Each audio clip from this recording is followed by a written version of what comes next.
Good morning. Welcome to the Rotary Club of Hudson. My name is Marilyn Orr, President of the club, and we are thrilled to have you join us today. This meeting broadcast is available on HCTV, as well as our Rotary of Hudson YouTube channel and Facebook. Our club meets weekly using this digital platform, Zoom. When we meet in person, it's at Laurel Lake Retirement Community for breakfast. We hope to get back to that soon. We meet most Wednesday mornings from 7:15 to 8:30 a.m. So come out to join us for a meeting. We would love to have you as a guest. To learn more about Rotary, our club, and the impact we are having on our local community and the world, please visit our website, rotaryhudson.org. So enjoy this meeting today and help us share the message that Rotary opens doors of opportunity. And we're ready to go. Good morning, everyone. Welcome to the Rotary Club of Hudson. I'm Ron Strobel, the Sergeant at Arms. Our invocation this morning is by Rich Warfield.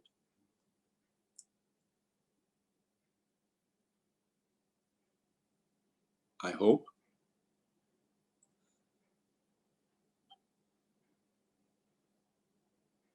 Rich, are you there? Rich, could you unmute, please? Sorry, I was talking. Once again, nobody is hearing me. I got an email from Joseph Zapatowski before I pray. Joe, it says that you're traveling and you need me to go get some Google Play gift cards. Is that true? Can you unmute?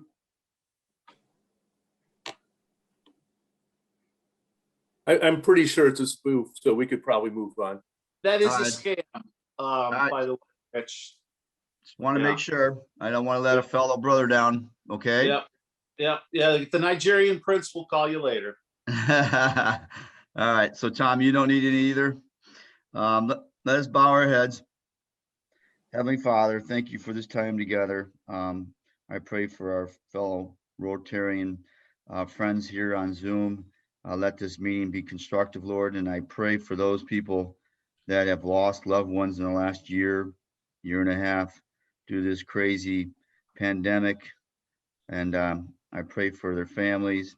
And I pray that this meeting be constructive. In your great and powerful name we pray. Amen. Amen. Thank you, Rich. And to lead us in the pledge and the four-way test today, Ralph Day.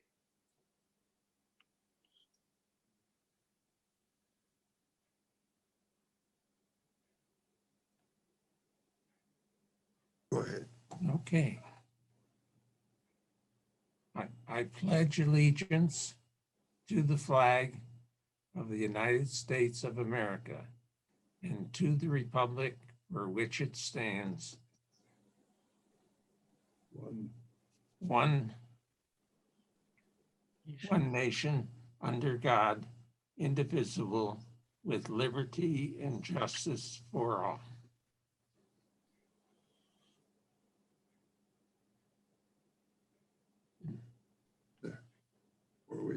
The four-way test of things we think, say, and do. Is it the truth? Is it fair to all concerned? Will it build goodwill and better friendships? Will it be beneficial to all concerned? Thank you, Ralph. And now our president, Marilyn Orr. Good morning, Rotarians and guests, and welcome to our meeting. You know, everything has come early this year. Daffodils are blooming, trees are starting to bloom, and the April showers are a day early. So that brings us to Troop 321 Spring Flower Basket Sale. As you know, we sponsor the Scout Troop 321, and they have lovely baskets for shade, ferns and impatiens and sun, million bells and petunias for an affordable $25 each.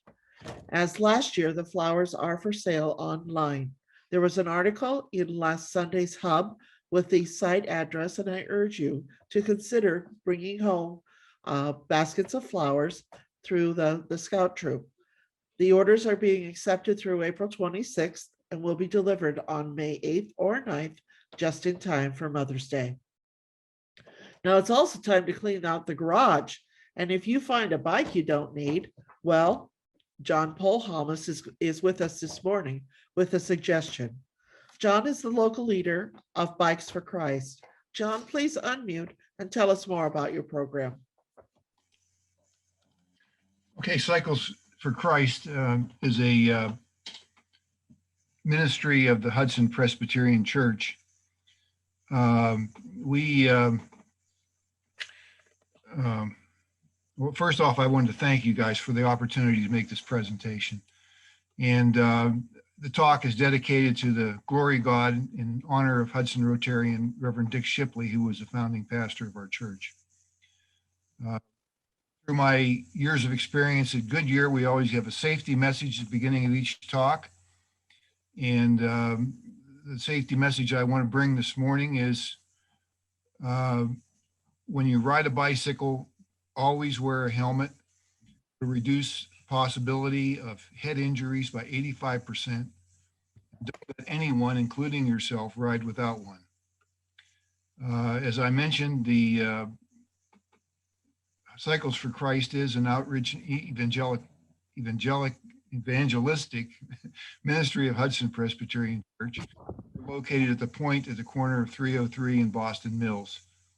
We're beginning our 11th bicycle season, and we have been the recipient of God's providence and blessing. Next slide. We collect, repair, and distribute used bikes. Every once in a while, we'll get a new one, but for the most part, they're used. We give the bikes and helmets to worthy recipients without regard to religious affiliation. And we locate the recipients through faith-based community organizations. And our clientele basically are the poor, and I've listed a group of agencies that we work with there, the homeless, and immigrants. And my background is engineering. I'm not a social worker, so I really wouldn't know how to locate these people without the help of these service organizations. And there are others I just didn't in the room to put them all down. What we do is when we do give a bike away, we share the good news in a prayer. We give a letter to each recipient, talk a little bit about bike maintenance, talk a little bit about why we do this, and we invite them to come to our church or go to their own church and pray for us. And one of the most meaningful times that we get to share that good news is when we are having a one-on-one conversation, usually when we're delivering or repairing the bike. And we get to talk a little bit. They'll ask, why are you doing this? And we get to do that. The money to support our work, we're almost self-sustaining in terms that we don't count on the church budget for a lot anymore. But we do sell some bikes. One's too good to give away almost. We do bike repairs. We get donations, and every once in a while we'll get some money from the church budget to help pay for the helmets. Next slide. Some of the metrics that might be interesting is it costs about $6 a bike for repair parts, and the helmets cost around $6. We have a source out in the state of Washington. We buy them in bulk, and we're able to give them away. Over the past 10 years, we're being our 11th, we've given away over 4,000 bikes and repaired another 500 and returned them to their owners. We're expecting to give away 500 bikes this year. Most of the work is done in my shop, located in the barn on my property. This past year has been a little bit of a challenge because of social distancing. So some of the volunteers are picking up bikes, taking them home and repairing them at home. And we also do some work at client locations where we might have a group event of some sort and do some repairs there. Next slide. Our supporters, and I'm just going to name a few. I don't want to try to go through everything, but we do have some loyal volunteers who help with our bike sales and repairs and deliveries. One notable one is Cub Pack 3327 and Troop 327. They have a program called Scouting for Bikes, and over the last 10 years, they've collected over 900 bikes. Some of you may have contributed. It's over at the Methodist Church, and you may have participated in the Cycles for Christ program, even though you weren't aware of it at the time through the Scouts. The local bike shops have been great. I'm not giving any plugs here, but these people have been very helpful to me at Eddie Century Cycles, Dirty River Bike Works, and Dave's Bike World in Seminole, Florida. More about that later. But they do donate used bikes and parts. They give us discounts on spare parts and provide consultations on tough repairs. Our volunteer groups, we've had some wonderful support from the community. The Western Reserve Academy actually has a bike repair class, and they've helped me fix bikes and actually went with me on several deliveries, and it was, I think, a worthwhile experience for the recipients and the kids that participated. Our youth group and Bible school classes have been out here to help. I've had people from the Goodyear Day of Caring and other church youth groups, Cub Packs have been here as well. I've had supporters who've loaned me trailers and storage space, friends and neighbors. I have bikes that just show up. They find them leaning against a tree, and it's kind of interesting, but wonderful neighbors. And again, Rotary donated some bikes and spare parts from the Bob's Bike program, and I want to thank you all for that. Next slide, please. Why did I choose a bicycle ministry? Well, I was raised, I can't claim to raised on a farm. I lived near farms. We were a rural Christian family with 5 kids. And my brother got a bike. My brother Larry, he got this cool Raleigh 3-speed, and he was able to have a job, have money, and go places I couldn't go. And I didn't get my first bike until I was a soldier in Saigon at the age of 19. I've enjoyed riding bikes since graduating from college. Ridden to work, ridden long rides, and it's been a great experience for me, both in maintaining my health and meeting wonderful people. And I had some time in my hands since retiring, and I understand the life-changing benefits that bikes provide in the form of transportation and good health. And last but not least, it's almost biblical. And I cite Romans 12:4-8. For just as each of us has one body with many members, each one of those members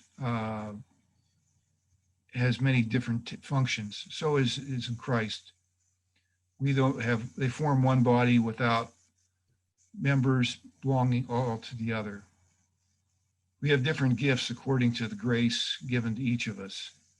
If your gift is prophesying, then prophesy in accordance with your faith. If it is in serving, then serve. If it is in teaching, then teach. If it is to encourage, give encouragement.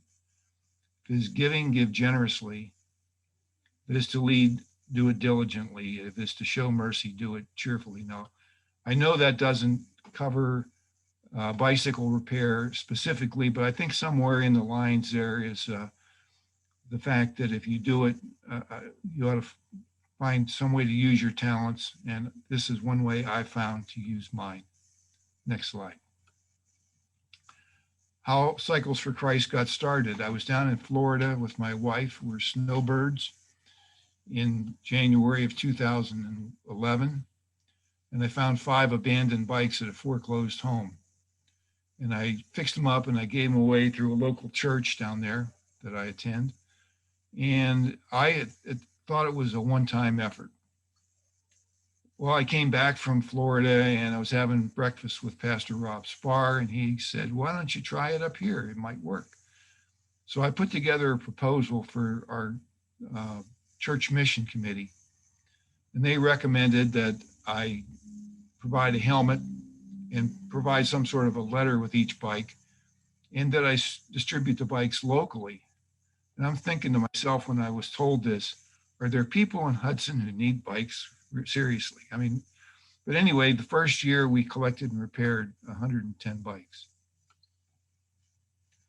So I've learned some lessons from this ministry, and that there are folks out there that need help who don't look needy. Yes, some people from Hudson do need bikes. I also discovered or was reminded that there are wonderful people in this world. I met Mary Lou Morris. Some of you may know her.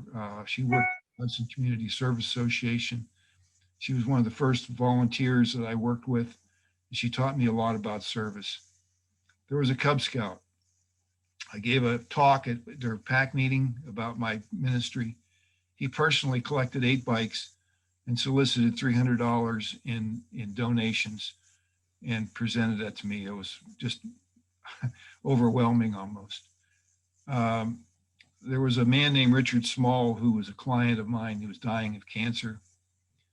And he taught me really how to be helpful. I mean, he didn't do it intentionally. I learned a lot from Richard. If you work with any of these local service organizations, you'll find that there's wonderful volunteers and professionals there. And they're a very exciting group to work with.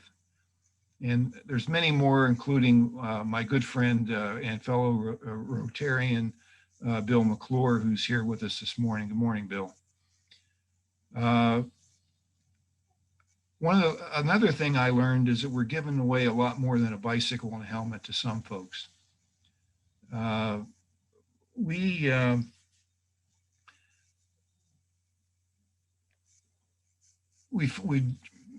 talk about this later. Anyway, I also found out if I go forward in faith, not knowing what's going to happen, not having everything planned out like I used to do at Goodyear, blessings will follow. And I also found that I'm more optimistic about the future because of those we meet and serve. Next slide. Results of our ministry. We have supported the work of local faith-based organizations. I can't give you a body count of souls saved, and that's not my job anyway. It's God's job. We have given bikes and hope to folks who are at a low point in their lives. We've given bikes to a man dying of cancer, worried about a poorly lived life, children of a murdered parent, parent of a dead son on the anniversary of his death, people trapped in poverty, convicts re-entering society, and immigrants uprooted from home, family, and friends. So those are the results. Next slide. Little photograph shows my barn where the shop's located, some of the bikes ready to go. And I don't know if you can see it or not, but there's a trailer hooked up to my bike there, or my truck in the background. That's what we use to distribute the bikes. Next slide. This is a distribution of some bikes up at Cleveland to the U.S. Committee for Refugees and Immigrants. The people with the helmets were the people that got the bikes. And the rest of the folks there are some of the volunteers that helped stage the event. That's me in the background with the red shirt. Next slide. Here's a couple of our recipients. The smile on that little boy's face on the right there is indicative of the normal response when a bike is handed to it. And this little girl is getting ready to drop in on the skate park there. So she's probably a little nervous, wondering if she can do it or not. But again, she's using her bike. As far as I know, you're a service organization. If you would like to help out, we could use some volunteers to help repair bikes. You don't necessarily have to worry about having in-depth bike knowledge or tools. I have all that. I just need joyful, willing workers. And just let me know when you're available. I can work out a time. I'm retired and can find a time where you can do some work. Another way you could help would be to identify groups or individuals who might need bikes. Again, in your travels, you might come across an organization that is worthy and should get some bikes, and that would be a good thing for me to know. You can also collect and donate bikes and bike parts. You can get them from your garage, neighbors, or rescue them from the trash. And we have a point on the back part of our church parking lot where you can put those bikes, or you could call me and I can come pick them up. You can also pray for us. Thank God for his blessing and providence. He's been wonderful. I don't need to find any bikes anymore. They come to me through these different groups, and he's been with me all the way. And my contact information is listed on that slide. Are there any questions?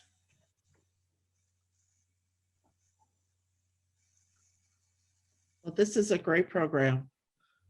That's a wonderful testament to collaborative efforts of the community and the volunteers who come out to work with you.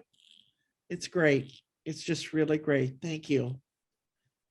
This You're welcome. morning, It's been very wonderful to have the opportunity to present it to the group. And again, I want to thank the Rotary for having me this morning. sure. Well, we're going to jump right now into our program with Andy McDowell, the Vice President of Western Field Operations for the Western Reserve Land Conservancy. Working across 24 counties in Northeast Ohio, the Land Conservancy provides the people of Northern and Eastern Ohio with essential natural assets through land conservation and restoration. So Andy, why don't you go ahead and take the screen and tell us what's happening, because there's something very local going on. There is something very local, but that's a hard talk to follow up. That was quite an inspirational talk. I'm an avid cyclist, and so is other members of my family. So it sounds like a very good program that was interesting to hear about. Yes. So you might get some bikes sent your way, John. So. And I've spoken to a lot of Rotaries, but I must say I've never attended one where the intro conversation was about how far it was to the outhouse back in the day. So that's the first. And believe it or not, I've used a few in my time as well. I'm going to go ahead and share my screen so we can go ahead and get going here.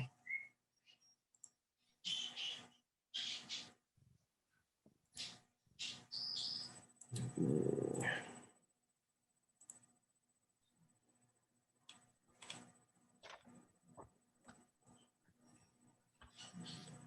me get to you guys. Okay. I'm going to get it to the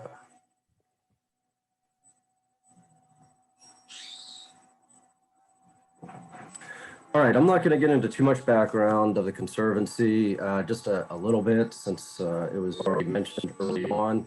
But we are an organization that works across Northeast Ohio. We're a private nonprofit organization, so we're a 501c3. We focus on the historic Western Reserve region of Northeast Ohio with a little extra around the edges. And to date, we've preserved nearly 65,000 acres and over 800 properties scattered across a couple dozen counties. Our vision is to look at Northeast Ohio as one big package. We're a very diverse region with a lot of major urban areas, great rural areas, and a lot of good suburban areas. And we look at that as one working package, and to try to focus our efforts in each of those areas to make it a better place for everybody. One of our initial focus areas, and it continues to be probably I would say our primary focus when it comes to land conservation, is looking at areas that are naturally biodiverse and have high ecological value. To date, we've helped create 175 different public parks and nature preserves across Northeast Ohio. a couple of which are owned by us, but most of those are owned by other public entities who manage park systems. What I spend a lot of time doing is working to preserve farmland. I grew up on family farms. My father was a farm mechanic all of his life. And my focus area with the Conservancy is actually everything west of Cuyahoga County and south of Cuyahoga County. So I work all the way up to Sandusky Bay and the islands, and then south and into Huron, Richland, Ashland, Wayne, Holmes, Stark, Summit, Medina. So I spend quite a bit amount of time working with farmers and farm families to preserve their family farmland. In recent years, we've gotten more and more involved in restoration projects, whether those are stream restoration projects, wetland restoration projects, or just basic working with invasive species and trying to remove and manage invasive species. That straight as an arrow creek, more looks like a ditch that you see in the center there, is one of the largest stream restoration projects in the state of Ohio. That's up in Ashtabula and Trumbull County. And we've been working on that for the last couple of years. Several years ago, we got into urban projects and urban revitalization. When the Conservancy first started, we dabbled in a little bit of urban work, but we dabbled enough to know that if we were going to take on urban conservation and other urban initiatives, we needed a dedicated team of people to do that. It takes a lot of staff capacity to work in urban areas when it comes to politics, red tape, environmental issues, whatever it may be. It was clear that we needed a dedicated team of staff to do that. And I'll touch on that in a few minutes. Also, in recent years, we've started to get involved in more projects that involve historic structures and historic conservation. It usually comes with a nice property as well that has good conservation value. But the photo in the bottom left is what is referred to as the White North Stables in the Chagrin Valley. That was the Windsor White estate, White Motor Corporation. And it was in total disrepair many years ago, and we acquired that, restored the structures, and now it's an operating stable facility again. And then the top right is a 200-year-old mill down by Shreve in Wayne County near Worcester. That is one of my projects that we acquired a few years ago. And right now it's in the restoration phase. We're restoring the whole mill, replacing the water wheel, all the machinery is still intact. And soon it'll be a destination for educational programs and tourism. Our story actually starts with a little bit of Hudson along the way. I call the Land Conservancy a mutt of an organization because we're actually the makeup of now 12 different land trusts that merged to form one new organization. That started in 2006 out of the merger of 8 separate nonprofit land trusts to form Western Reserve Land Conservancy. And the Hudson Land Trust was one of those entities that merged into the newly formed organization. Since then, 4 others have merged into us. Each of those dots, though, represents a piece of preserved property, whether it's a public park or a private property. That was what this landscape looked like before 2006 with all the separate land trusts working to preserve land. But the vision was with increased capacity, a staff, a robust budget, and funding sources, we could certainly preserve land much faster. So the next map, going from 2006 to today, it went from about 8,000 acres to now 65,000 acres in just, well, not even 15 years now. So we've exponentially increased our capacity to preserve land across the world. And that is basically our service area right there.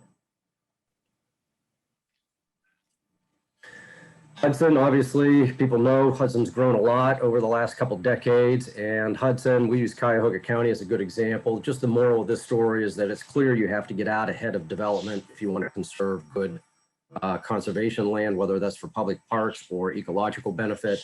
The lesson here is really looking at the Cleveland Metro Parks Emerald Necklace, one in 1948, say 1950, and the other in 2000. The Cleveland Metro Park system was laid out and put in place and established, essentially all done by the time 1950. Yes, they've added a few pieces here and there, but essentially the Emerald Necklace was intact because it started with planning in the 1920s.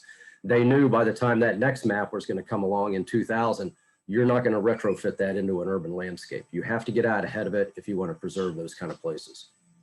And if you notice, that population is no different there than it was before for Cuyahoga County. So what do? We use conservation easements, which is a permanent restriction on land to keep them in some form of conservation, whether that's agricultural land, natural lands, or whatever the type of landscape it happens to be. I mentioned land acquisition or land restoration, but what I'm going to mention today is focused more on land acquisition, which is what we spend a tremendous amount of time doing. Out of those 65,000 acres I mentioned, most of that is probably private property that'll stay privately owned, but it is restricted with a conservation easement, restricting what can take place into the future. When I work with families to do that, it's really a focus on preserving their heritage. Many of the families I work with are third, fourth, and sometimes now seventh and eighth generation of family farm ownership. And the last thing they want to see is the last crop, which is asphalt and shingles. So they get very motivated to preserve those family farms, and I spend a tremendous amount of time engaging and working with those families to preserve that land.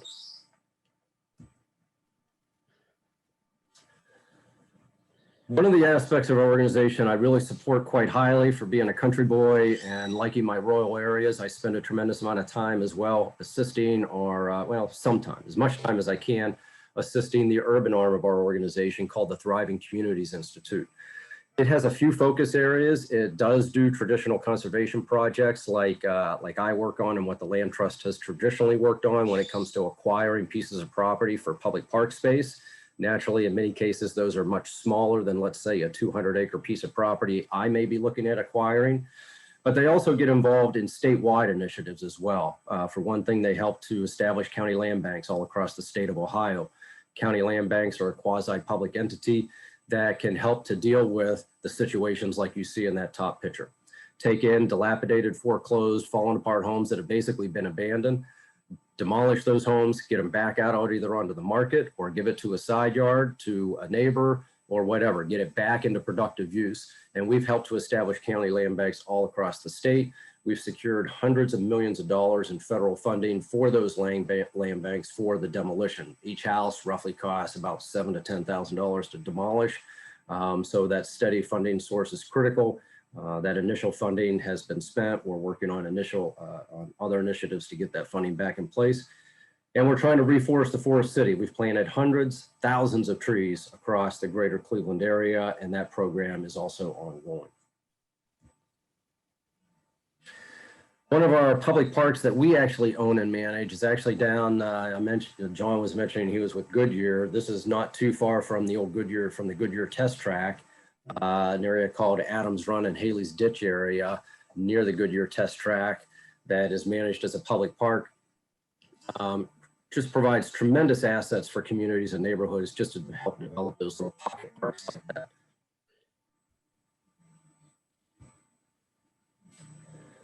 So into land acquisition and purchasing property.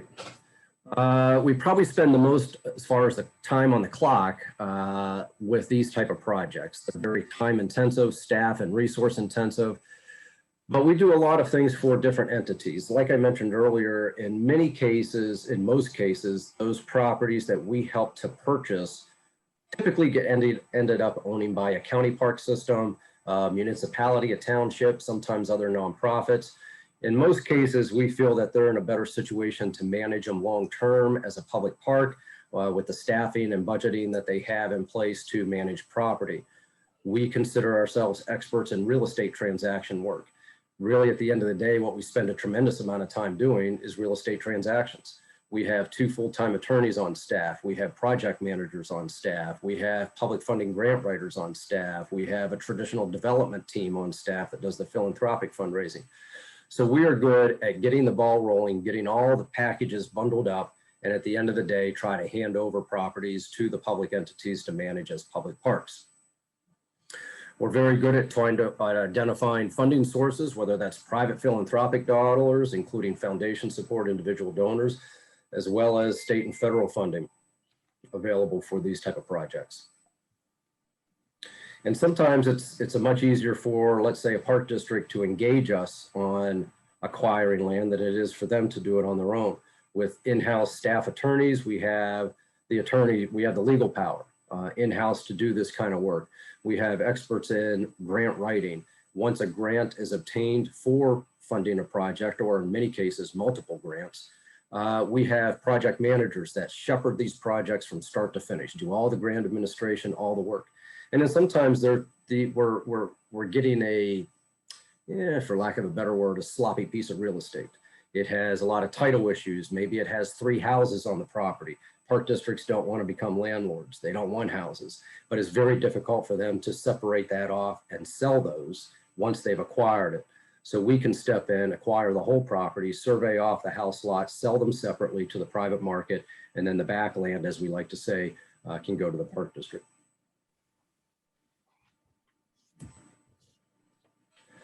So getting into why we're in your backyard here recently, which we have a footprint in Hudson, Twinsburg area. We've helped to acquire a number of properties. We hold some conservation easements on private property in the Hudson area. But the first slide here about the O'Brien, we're calling it the O'Brien Preserve. And just for all of you in Hudson, that doesn't necessarily mean that's what the property will be called long term. Actually, internal to our organization, it's called the Tipperary Project because it's owned by an entity called Tipperary LLC. But when it comes to writing grants and fundraising, Tipperary LLC doesn't quite have the nice look and feel that we would like to have for trying to fundraise for a project. Given it surrounds the historic cemetery, we came up with the name of the O'Brien Preserve. It seems to fit well. But when I go to first look at a property, and this property came to our attention by a local resident in Hudson who knows our organization well and has helped to preserve land around the Hudson area.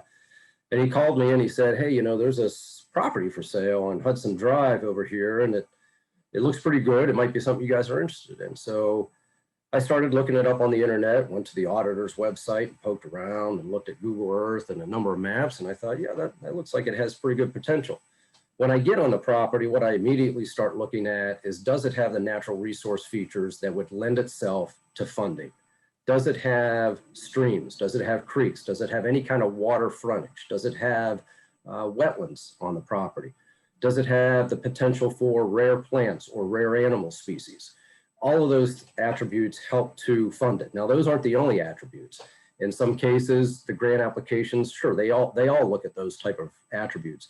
But some of them look at, what kind of demographic is this serve? Is it going to help underserved populations? Is it going to have an economic boost for the region? How close is it to schools? Can it be used as an educational site? So there's a lot more to it than just the natural resource features, but those are definitely the top tier areas, because if it can be hard to compete with these grant funds if you don't have some of these assets on the property. Like any other grant funding, conservation grant sources, you know, there's a million people trying to go for the funding and there's only a tiny pot of money available to go around. So you have to be competitive in those circles. So is it fundable from a public funding standpoint? And is it fundable from a private philanthropic standpoint too? When our fundraising staff goes out to meet with a private donor or meet with a foundation, is it something that they're going to be attracted to? The next thing, which is very critical, is, do I have a patient seller? Meaning, we may be the largest land trust in Ohio. We're one of the top 10 largest land trusts in the United States, but we're also not the Bank of America. We don't have this vault of secret conservation money hidden in the back room that we can just start, you know, shelling out money to buy land with. We need a seller who is patient and is willing to give us the time to fundraise. When I go to meet with somebody, I usually tell them there's almost no way we're going to want to enter into a purchase agreement that's for less than a year of time. We prefer to have at least 2 years. Most of these grants that we obtain are on a one-time annual cycle. So if you miss that deadline, you're waiting a whole other year to get back in front of them again. We look at who's going to be the long-term owner and manager of the property. Is it going to be the Land Conservancy, which sometimes is the case, or is there a local entity that has an interest in the property or may have it? Is there a restoration potential? Sometimes, obviously, some land needs restoration, but the other part of that is sometimes if there's a restoration component in our project, we can be a little bit more competitive in those grant sources if there's a little restoration component, just purely buying land. Does it connect to other preserved land, or does it have the potential to it? Are we going to be able to create partnerships and local support? Local support is critical. In the case of the O'Brien Preserve, one of the public funding sources that we're applying to, which is actually with applications are due tomorrow, April 1st, as a nonprofit applicant, we have to obtain resolutions of support, which is a legislative action by the local governing body, which would of course be Hudson City Council in this case, And then we have to go to Summit County Council to obtain those legislative pieces to even submit our application. They have to be included. So it's important that I look at it through the lens of, am I going to be able to get the local support I need to get our public funding done? And that's not as easy as a sell as it may seem. In some territories, it's easier than others. But when I get into far more rural areas, it can be a much more of a challenge. If I go to a group of township trustees in a rural area and we're looking to acquire 200 acres that could be coming off the tax rolls, that can be a subject of quite debate at those meetings, and rightfully so. So it's not as simple as it seems. And then I mentioned cost recovery, because as a nonprofit, we have to figure out, all right, how are we going to make ourselves whole at the end of the day when we do these projects? I kind of mentioned a couple times, we basically have a fleet of staff that is assigned to every single project that we do. We're not a government entity. We don't get taxpayer dollars to support our organization. We're not a park district, so we don't have levy funds coming in. So we have to figure out, well, how do we fundraise to make ourselves whole and keep the lights on and keep the paychecks going out the door? The O'Brien Preserve is located along Hudson Drive. Here's Hudson Drive right here. City of Stone's down here to the south. The core of Hudson, of course, up here more to the north. So this is on your southern boundary. When I look at it from a map standpoint like this, I look at what do we have around here that's going to be another high selling point for the property. The first thing that caught my eye was the hike and bike trail that Summit Metro Parks manages along its southern border. One of the initiatives of the Conservancy in our last strategic plan was to try to focus on connectivity. What kind of properties can we start to preserve and acquire that can offer connectivity pieces along trail corridors? Can we help acquire trail corridors? Does it connect to other properties along the way? So it has the hike and bike trail along its southern border. And then I saw this green line going along in here, which is on the map labeled as future trail. And I've seen that labeled on a lot of maps, future trail. What does that mean? That means could be 10 years, could be 50 years, could be just a hope and a dream someday. I was very pleased to find out from representatives at the City of Hudson, though, that this is actively being discussed and pursued right now as we speak with the City of Stowe. It's an abandoned rail line, is actually owned by the county's Regional Transit Authority. I can't recall what Summit County's transit authority is called, Metro something. But that's who owns it. And it's in active discussions right now to start getting that converted into a hike and bike trail. An aerial map, it's kind of got a funky configuration down in here, but that's not uncommon. I see that a lot, particularly to where old former railroad corridors would intersect. These would have been old spur connectors from railroad to railroad or turnaround spots. I see that quite frequently on aerial maps that have old railroad intersections.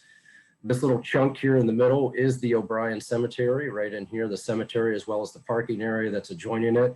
And then the lane to go into the property out here off of Hudson. Whoops, I didn't want to do that. Out here off of Hudson Drive. You can see it has two tributaries going through the property. These go into Mud Brook eventually. So this had the great assets that I like to see on a property to convert it into a good conservation project. The hike and bike trail right down in here on the southern side.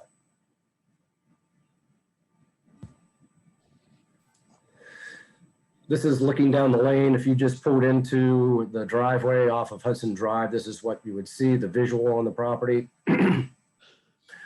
Just over 55 acres. I like the historic O'Brien Cemetery aspect with it. It's already a well-known spot. People access the cemetery quite a bit, and not just from a cemetery standpoint, but I like projects that have as many different attributes as I can find. A historic connection, a recreational connection, something good for families. Does it have something that's a water feature? Can people fish there? Is there room for a Frisbee throwing? Is there room for a couple picnic tables? I like projects that have as much in all in one package as possible. They don't all have that, of course, but I like that. Having the historic cemetery adjoining it is a great feature. I already mentioned the trail. Now, one of the challenges with this project is it came to my attention around the first of the year in January. And I mentioned that our biggest opportunity for public funding in the near term is a grant application that's due tomorrow, April 1st. I also mentioned that natural resource features are usually a huge component of our projects. We send out volunteers, birders, botanists. We have experts on lichens, moss, damselflies, butterflies, you name it. We have an expert that can go out and survey for those things. Well, January, February, March is not exactly the high time to go looking for stuff like that. But we were fortunate that the O'Brien Cemetery, there's a website called eBird, which is an internet site for birders for Ohio, and they log different sites as well as birds and what they've seen there. Apparently O'Brien Cemetery is an eBird hotspot. It's a well-known spot by local birders who visit it frequently, and it's got a great list of species, including 25 that are state listed, which means they're either endangered, threatened, rare, or some other form of classification that puts them at a higher level of concern. It has almost 20 acres of wetlands on the property, good quality wetlands. In some cases, once we work with treating invasive species, which we are, we're going to treat about three or so acres on the property with an invasive species treatment. That would be enough to get these wetlands into the higher category levels of wetlands, meaning just they're a better quality than just a swampy little puddle.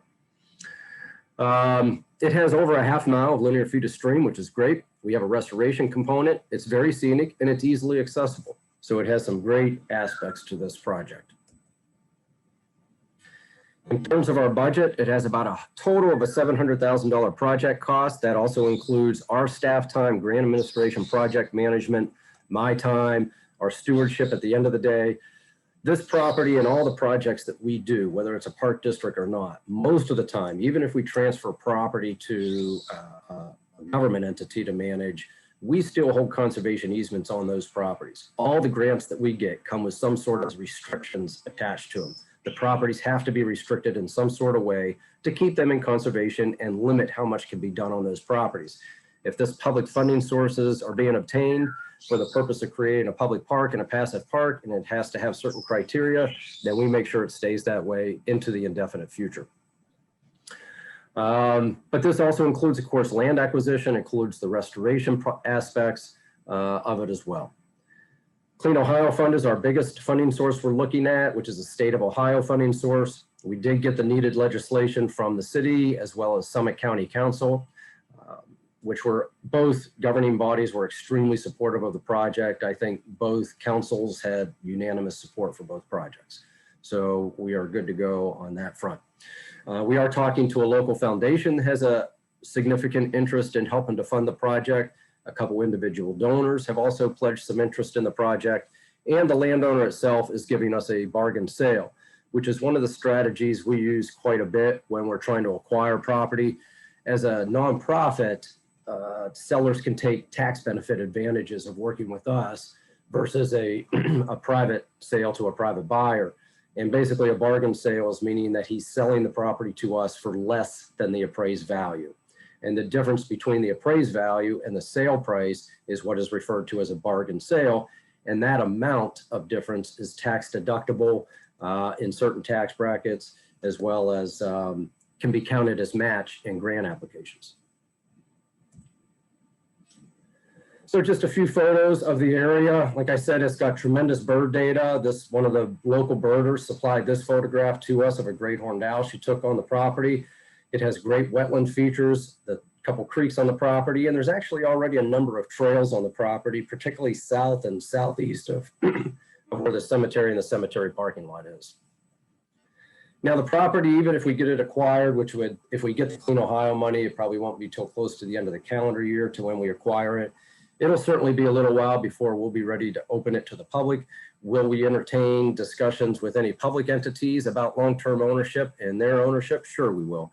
But right now we're poised to take it on ourselves, but it'll take a little bit to get it ready for public access. My favorite frog's gray tree frog. That's the scoop. And I'm certainly open and available to any questions everybody has. I will, and also on the side, I will send Marilyn an email about our success with the Ohio grant. It is the lion's share of the money that we're looking for. So I'll let Marilyn know and she can report that to the group. Even though the applications are due tomorrow, the committee of individuals that scores the applications doesn't do so until early May. So I won't know until early mid-May in terms of how well we've done in those circles. This property also has quite a bit of wildlife. Can you speak to that, please? Oh, it has quite a bit of wildlife. It has a robust deer population on it. Actually, the current owner has historically allowed a couple archery hunters on the property. From what I understand, Hudson, City of Hudson does have an archery hunting program. Coyotes, turkeys, obviously deer, and just a tremendous number of bird species, a wide variety of bird species. With the wetlands aspects there, the stream, as well as thick brushy areas and mid-successional forest habitat, it has that blend of habitats that a variety of bird species are going to be attracted to. And then over on the other side of the old railroad tracks, not part of this property or the project, is that big lake that you saw on the map. So you get a lot of waterfowl coming in as well. So a lot of wildlife species, a lot of amphibian species. These last couple of weeks would have been a great time to go out at night and look for migrating salamanders, actually, which was one survey we didn't get done on this property. But salamanders migrate in March on warmer, rainy nights. Salamanders will go migrate to vernal pools and other areas to lay their eggs. So, but yes, it's packed with wildlife. It's a great property. Do we have any other questions coming from our group, please?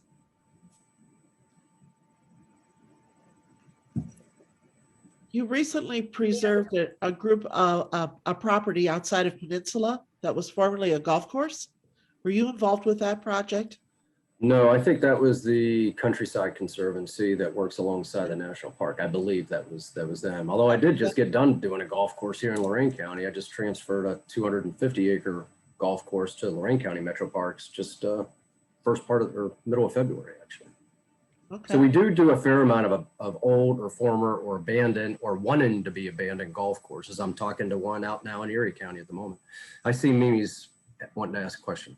Yeah, the Hudson League of Women Voters submitted a letter of support because we went out and assessed the property as well. And one of the questions that came has to do with that adjacent property. And I understand that it's currently, there's a tree farm on that property and some other activities.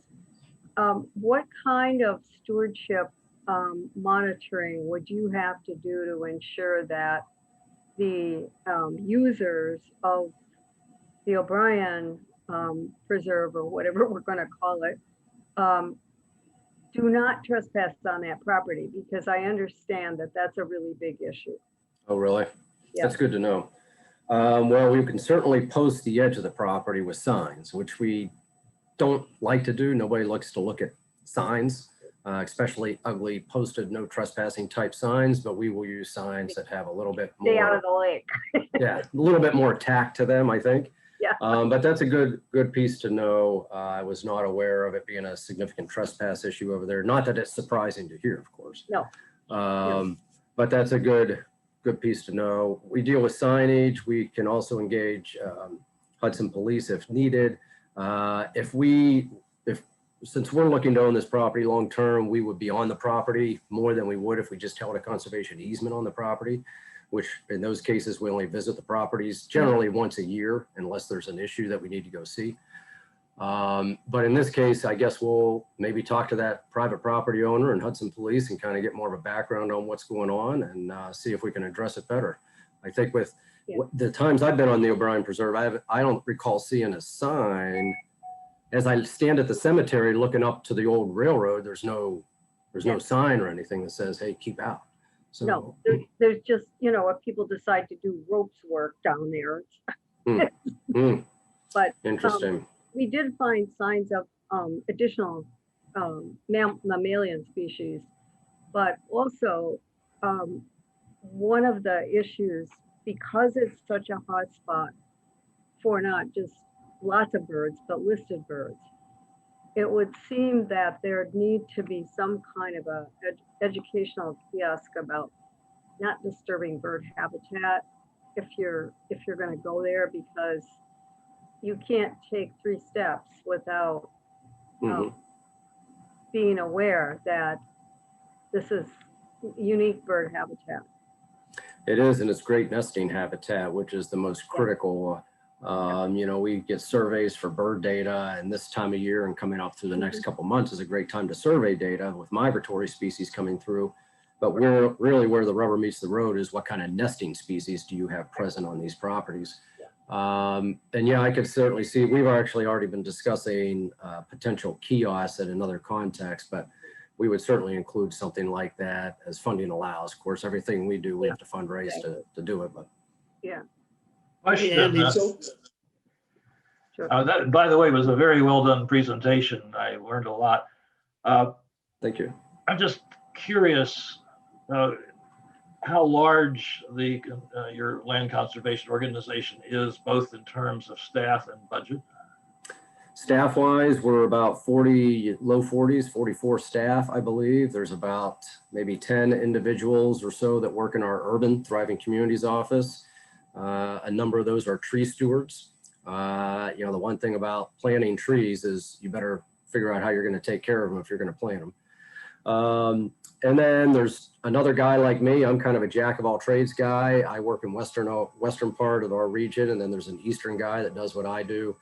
But then it's a total of about 42 staff. I was part of the original Dirty Dozen after the merger took place in 2006, and it's grown exponentially since. I think we're, kind of at a leveling spot for the most part. Our operating budget's around $5 million annual operating. Thank you.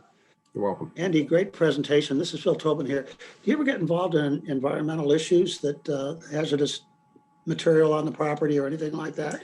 Yeah. I imagine you do your due diligence when you get into it. Oh, sure. Yeah, we do. We almost always do a phase 1, what's called a phase 1 environmental assessment of a property. And then, of course, as you may know, based on what that turns up, determines whether you go to a phase 2 or beyond.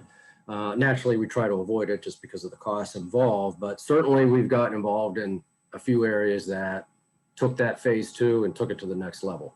So, and it was clear that, what I mentioned earlier about sometimes the urban projects can be challenging to do, and that's certainly where you run into more likelihood of environmental issues. But yeah, we certainly do that, and a thorough property inventory is certainly on our due diligence list, as well as a thorough title review, of course, too. But yeah, We've had much incidents of environmental issues in a farm. Not much. I mean, on a farm, there's probably not a farm I haven't walked on that doesn't have, the old historic farm dump somewhere out back. That's not actively being used today, but as we all know, back in the day, that was what was done, but it may look ugly. But every time I take somebody to a farm that doesn't have experience on a farm and they see an old farm dump somewhere, I say, they may have dumped that stuff here, but I can tell you what, before it got to that dump, it was used, reused, and recycled and reused about 10 times before it made its way into that dump. So, but typically the farm dumps don't have anything of major environmental issues. I see somebody else had behind hand up. Typically on a farm, probably the biggest issue that we see are old tires, and they're not, necessarily a big contamination piece, but they hold water, they're mosquito breeders and so on. And it's costly to get rid of them. Nobody takes tires for free. I can tell you. Well, thank you very much for presenting to us today. This was one of the best presentations we've had all year.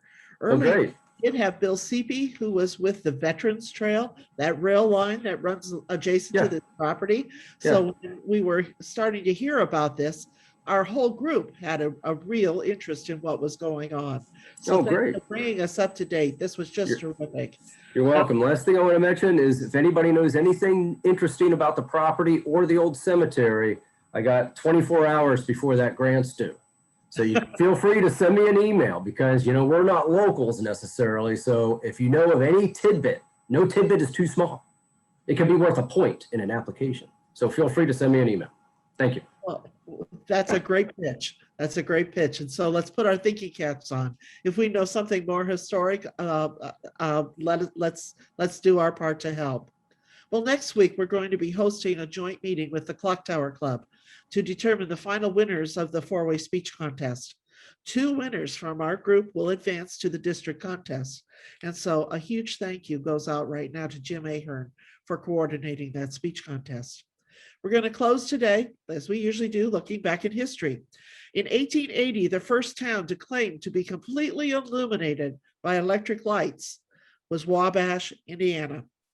In 1889, the Eiffel Tower officially opened in Paris. It was built for an exposition, and at 300 meters high, it retained the record for the tallest man-made structure for a total of 41 years. In 1918, the first daylight savings time in the United States goes into effect. And in 1931, on this day, Newt Rockne, the Notre Dame football coach, was killed with 7 others when a light plane crashed on a trip from Kansas City to Los Angeles. His record was 105 to 12 to 5 and remains the best football coaching record in college history. So have a great day. Let's get out and enjoy the day. And let's put our thinking caps on and see how we can help Andy preserve this wonderful piece of property. Thank you all for attending.